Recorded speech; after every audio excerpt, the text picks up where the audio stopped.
Welcome to Facebook Marketing 101 for chiropractors. Actually, it's just Marketing 101 for chiropractors, but this week is going to be heavy on Facebook marketing. I can't believe I've been doing podcasts for 2 years. I can't believe the Marketing 101 group is 7 years old. I can't believe any of this. How can we explain this stuff over and over for 7 years? I never thought it would ever get this big or this long, but we've been doing it. Who's we? Me. I've been doing it for 7 years, teaching everyone that wants to listen this stuff. And it's because it's always changing. But this week's podcast, I was thinking, I'm like, what should I talk about? We've never dived into Facebook quality or lead quality or marketing quality when we create ads and campaigns. I've always given you the end of the road, the quick answer, the quick fix, so that you can hit the road running and get things done without all the fluff. It's kind of like, learning how to adjust with never going to chiropractic school. It's like, just show me how to adjust people. I don't need the education. I don't need the stuff. Just give me the degree and teach me how to adjust, and I'll be good. And I think that's a huge disservice that I've given you over all this time. We haven't dove deep into how this all works. What is an algorithm? How did Facebook ads create their entire system? And what are they looking for? What are these algorithms looking for to help you get better leads or better quality or reach more people with your ads? We've never dissected into that. We've always went straight into how to create an ad, how to get them to call your office or fill out a form, and how you can get them in as a new patient. And that's really all you want as a business owner. I think that's all I ever wanted running an office, was just, hey, save me the time, save me the effort. Let's go straight into just helping more people with new patients. I don't care about the rest. But really, if you guys are diving into this, which you are, we really need to get into the nitty gritty of what's going on.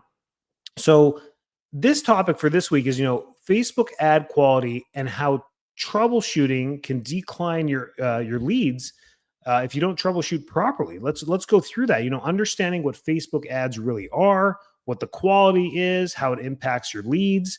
This is really important stuff, and I think this podcast is going to be a great resource for the analytical type, which I'm not. I am a driven, data-driven type person. I won't sit and sift through the analytics for very long. You lose me very quick, almost like an ADHD type personality, but I don't think I have that either. But I just go straight to it. Like, show me how to construct it, get my hands dirty, let's build it type of personality. So when it comes to the analytics, for those of you that are analytic, you're painful to work with. You're painful to go to a football game with. You're just painful. But you're amazing and you're wonderful, and we need you in this world. But for me, you're painful. You're a pain in the butt. You're hard to coach because you are analytical and you need that stuff. And I understand that now. It's like you need to understand the in between the lines and every word and every number before you can feel confident enough to apply yourself, which is, I think, a great personality trait overall. It's great. Me, fake it till you make it can get you in trouble. I've been in trouble many times. It gets you in trouble because you're missing the analytics. So I appreciate you, even though I poke fun at you a little bit. I do appreciate you. I'm married to an analytical person, so I get it. I completely get it. Ad quality. What does it mean? I don't think I've done a podcast on just ad quality. Maybe we'll do that later. But for today, let's just sum it up for you. Ad quality. Facebook scores your ads based on engagement, relevance, and feedback. And it's based on the feedback that they intentionally and unintentionally give the ad. So whether they leave a comment, whether they like or share, your ads can actually improve them. So have you ever had an ad where people have shared it? I've had a few of them. They'll just share it. Some random person I don't know that saw it shared it. They didn't tag anyone in it. They just shared it to their profile. Apparently, that's a huge boost. Like, the algorithm stops and is like, hey, hang on, they're sharing an ad. Like, almost like a 50% discount off of like Panera, and then people share it like crazy. Those ads go quick and they reach a lot of people, and for a very low cost for Panera, because people are sharing the 50% off a bagel at Panera with all their friends. They're just sharing it to their timeline. They're tagging people on it. That actually helps feed the ad. So apparently that's great for it. Relevance and engagement, people liking it and loving it and wowing it is great. People getting angry at it is not great. So these things play a role as well.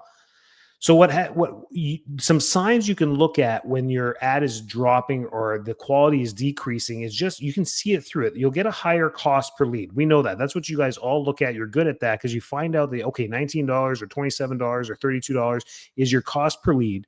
based on what type of ads you run. And once that starts to creep up, you're pretty good at being like, hey, something's up. The cost is going up. Time to turn this off. Time to change it up. Time to switch the campaign. Great.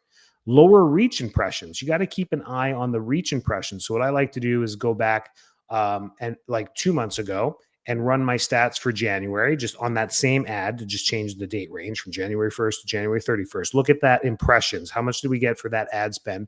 And then do the same thing for February 1st to February 28th, and see the impressions there. If the impressions are going down for the same amount of money per day, then our ad quality is dropping. Fewer people are engaging or clicking over time, and Facebook is limiting your ad delivery because of that. That's what ends up happening, and that's why you'll see a quick drop off or a sharp increase in cost per lead. So that's how quality is determined by the algorithm: engagement, relevance, and feedback. So having engaging ads plays a big role. You can get a lot more engagement and a lot more feedback with both pictures and videos. So it's all about that feedback that you get from your ads. So the more likes, the more shares, the better the ad will be. And this is probably more of a thing that will simmer and grow quickly if you run and build, copy and paste those types of ads. So there's also some common reasons why leads drop, and I'm going to give you some reasons on how to fix them. One is ad fatigue and audience saturation. So this I've taught well. This one I know is one thing you guys, if you've listened to one podcast or 100, you know about ad frequency for sure. It's in your set. It's in your data when you go to a campaign, and sometimes you have to hit the little plus button, add it as a column, and it'll say frequency, and you'll click it and it will show you the frequency. And if I were to ask a question via audio here and say, what number do you need to look at for the frequency before you start to shut down the ad? And it's 2.0 and above. Once it reaches 2 and above, it means everyone that you've reached in your reach, that reach number, the reach number may be 10,000, 30,000, 180,000, whatever, that reach that you get to, that the ad has gotten to, once everyone has seen it twice, so it means the entire reach has seen it twice, it's starting to go up, then you've pretty much saturated the viewership of this. And if you haven't got a click yet or a form yet or a lead yet, the chances of it getting them later are going to sharply decline after that. That's the number we were looking at 3 years ago. It used to be 3.0. Now it's 2.0. So frequency. You've been running the same ad to the same audience for weeks, and then they stop responding. The fix to this is to refresh the creatives. This is the first thing you can do. New video, new headline, new angle. Boom. Don't have to do much. Don't have to create new campaigns. You do that right off the bat. Number 2, expand or change the target audience. Just increase it by a mile, the radius. Use lookalike audiences that have worked really well in previous ads, and now run a lookalike audience with that campaign now with the new image and the refreshed look to give it a new fresh vibe and reach different people. That's the fix for that. So that's what happens if the same ad's running for too long. If we get a low relevance score, you're going to see this with your ads. Not enough data, or poor quality, or learning minimal, because you're just not getting enough leads. What ends up happening is Facebook prioritizes ads that get engagement, likes, comments, and shares. Low engagement signals a bad ad. So that's it. The fix here is use engaging questions or bold statements in the copy. Get them engaged in that. Ask questions. Are you suffering from this? Have you tried this? You may not get comments, but you will get likes and hearts on this because they're engaging with that ad copy. Optimize your hook line. We talk about this. Make the first 3 seconds of your video irresistible, right? Right to the problem. Have you ever dealt with this? The solution to this solution has changed thousands of lives. Whatever it is, add captions to the video for silent viewers on all your videos. You got to have captions because a lot of people, 70% of people listen to their videos on silent or muted. Another reason is poor landing page. I know I've talked about this, so I feel good about this topic as well. If you're getting tons of clicks on your ad and very little conversions, very little new patients, very little forms, very little booked appointments, it's a landing page issue. Once they get to the landing page, there's just no information there. There's nothing that's correlating back to the promo or the offer or the ad itself where they can link it and say, oh, this is relevant and this is the same thing. The biggest mistake is sending them to your website. Now you're going to get 0 leads because they went from a promo or an ad or a problem that you're trying to give a solution to your general website homepage. And there you're not going to have on your homepage the exact solution that you do unless you are a rotator cuff shoulder injury specialist and your practice is called the Rotator Cuff Injury Special Center in Tennessee, whatever it is. And then the homepage is rotator cuff. Like that would be the most perfect transition to that. So that doesn't really work for 99% of people. So when you get to your homepage, it's just bringing them to an intro and there's just a quick bounce rate. It's called a quick bounce rate off of that. They see that homepage and they're out of there within 1 to 2 seconds. They're like, nope, that's not what I was looking for. Doesn't make sense.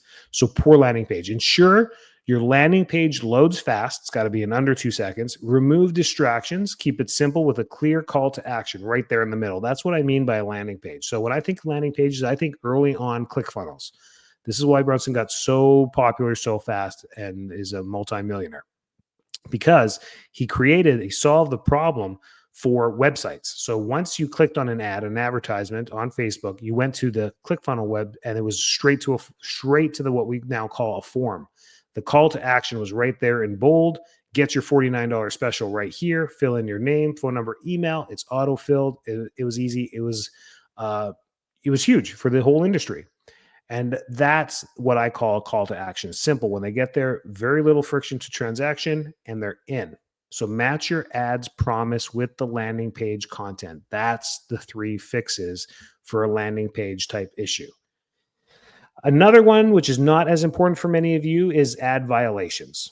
Do not get any ad violations, because the hidden Facebook rules that are there for ads, if you get a violation, running ads in the future, you're going to be demoted immediately. You're going to be the runt of the litter when it comes to ads because you've been smacked already. You've been branded as a rule breaker. So just don't do it. And if you do, you might just want to open up a whole new ads account just to avoid any of that. That's violations. If you get banned or shut down, you're hooped on that one. Now you got to use your spouse's account and create a whole new ad system there. So your ad might get restricted or shown less due to policy violations, but you'll be warned on this. You'll see this come up in red. You'll say violations, and but what ends up happening with a violation is it still may be getting distributed to a few people out there. They'll still put it out there. That's why sometimes you'll see some weird ads out there. They're obviously spam. And you're like, how did that get approved? And they don't last. You won't see them twice. It's because they usually get shut down pretty quick. Avoid making any bold health claims. We'll fix your pain in one visit. Don't say stuff like that. Use compliant language. Focus on the benefits instead of the direct guarantees. And always check Facebook's ad policies before running new campaigns. I would always just check. If you have an ads account, you will get the email saying we've changed our policies. Worth the read for however long those texts are, but whatever. Okay, that's pretty obvious. Now, optimizing your ad strategy for long-term success is what this podcast is all about. You need to test multiple creatives at the same time. You can do the old-fashioned A/B testing if you like. You can. But a better thing to do is create a campaign, use the images and videos you think are going to do well, and contest them against one another in that ad. But what ends up happening is Facebook has changed the algorithm on that again. I think it was in November, not too long ago, a few months ago. So what I used to do last year is I put 4 videos all up against each other in the same campaign. And you would see it. You would see one start to take off after about 30 days. One was the winner. But they would allocate money and we get some leads from the other ones as well. Now what ends up happening is if you put 3 or 4 of them together, one runs and the other gets 0 reach. Like they literally take all your money and put it towards the one. And I'm like, you're not really getting much of a benefit from this. So that's where you might want to go back to the lead A/B testing. And I'm doing this now, going back to that to test 2 ads head to head.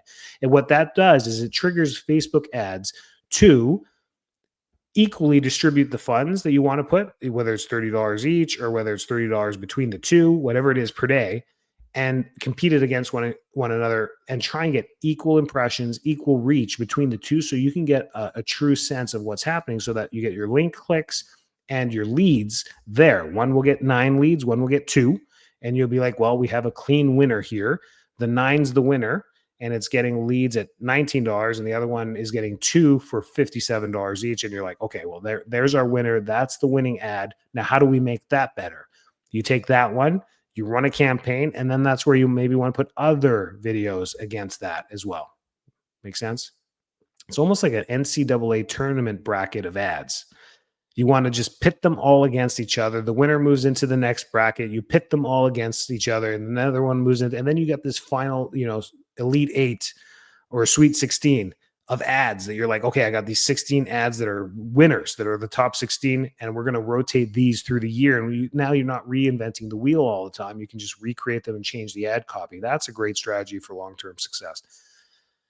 Use Facebook's breakdown tools to analyze which demographics convert best. That's in there underneath the ad set. You can go in there and use the tools that are in there for demographics.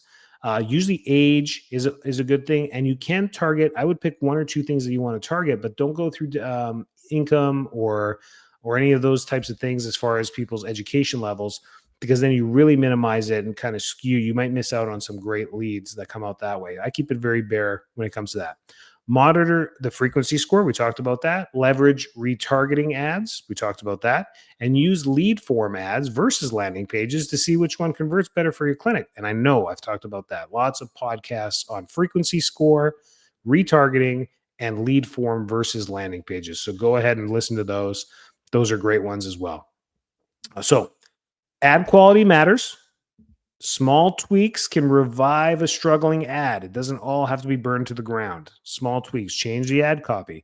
I had a testimonial a couple of weeks ago from a doc that was like, hey man, I need some help. Got on a video call with me for, it was about 35 minutes. Not a big deal. Didn't charge him, didn't do anything. Just a deep dive into his thing. I said, dude, look, you're getting tons of clicks and no new patients. You got to create a great landing page. He did exactly what we said. I think I got a text like 7 days later. He's like, dude, I got 8 new patients. I'm like, bam, way to go. And it didn't change the ad. See? So that's great. I encourage you guys to just audit your Facebook ads and apply these fixes just to keep them streamlined. Leave a review if you find these podcasts vital and meaningful for you and they're helping you. Share the podcast. Let's grow this. If you see me a little quiet on social media, it's because we're building a whole back end for you that follow us and want to be part of a group. Facebook groups are dead. Facebook is not dead. Facebook groups are dead. It's really hard to give you content and engage you and do that stuff. So get on our email list.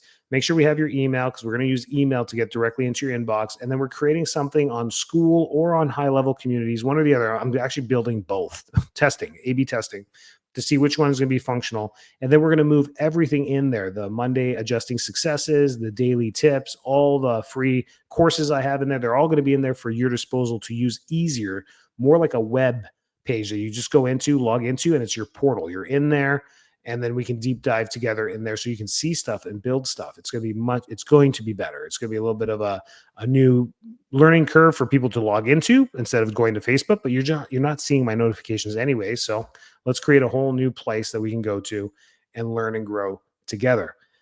I hope that covers some great stuff. Go and apply it, and you'll see improvement in your ads right away. Have a great week. Stay well and keep doing what you're doing. We need you.